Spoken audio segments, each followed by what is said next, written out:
از تو گذاشتن سخته، با تو نبودن درده واسه من.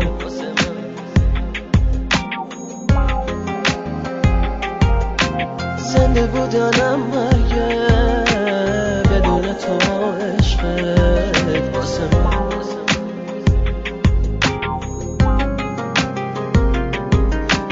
وجود من مال تو، قلب تو همای من عزیزم.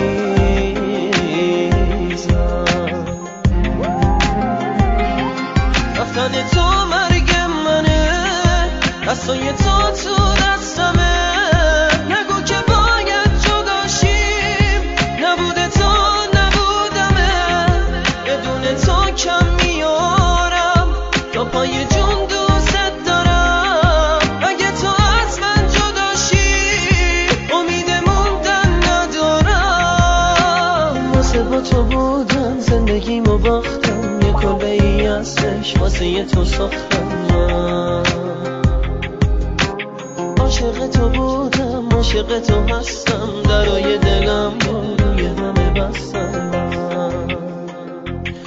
زندگیم تا الان همش بوده عذاب و بس. یاد گرفتم که برم جلو اعصاب دست. حس میکردم که به انتها رسیده طاقت. خودم رو رها کردم و زدم به سیم آخر. فکر میکردم تموم شده دیگه دوره پاکی. وقتی دیدمت فهمیدم تو این کره خاکی میشه هنوزم دوست داشت و عشق نمرده. فهمیدم اینو که زندگیم چشم نخورد. من عشقو با تو میخوام چون که تو دل بقیه مرد.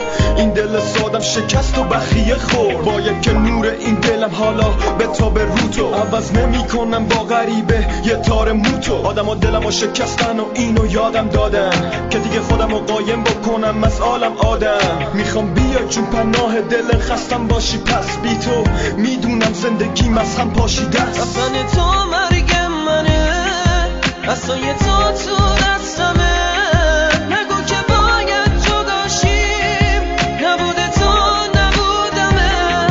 بدون تو کم میارم، تا پای جون دوست دارم. اگه تو از من جداشی، امید موندن ندارم. من و تو با همه فرق داریم، این خودت هم میدونی. اگه تو بری میمیرم، تو بگو که با من میمونی. دارم از چشمات میخونم که حالا منتظر یه مرده. مردی که همه احساساتش منحصره به فرده. همه دردای من توی بغض صدام آره. داستان زندگی همچنان ادامه داره، ولی بس تک و تنهایی ادامه دادن. میخوام منم بگم تو آسمون یه ستاره داره. غرور رو میذارم کنار، پس بذار تو بگی که مثل تو پیدا میشه از هزار تا یکی. دل من بدجوری بیتابه به خاطر با تو بودن. تو رو میخوام با تمام وجود و تار و پودم. میدونی کلی منتظر موندم تو شبی که بهم بگی از اینجا به بعد تویی واسم شریک زندگی. پس حالا میاد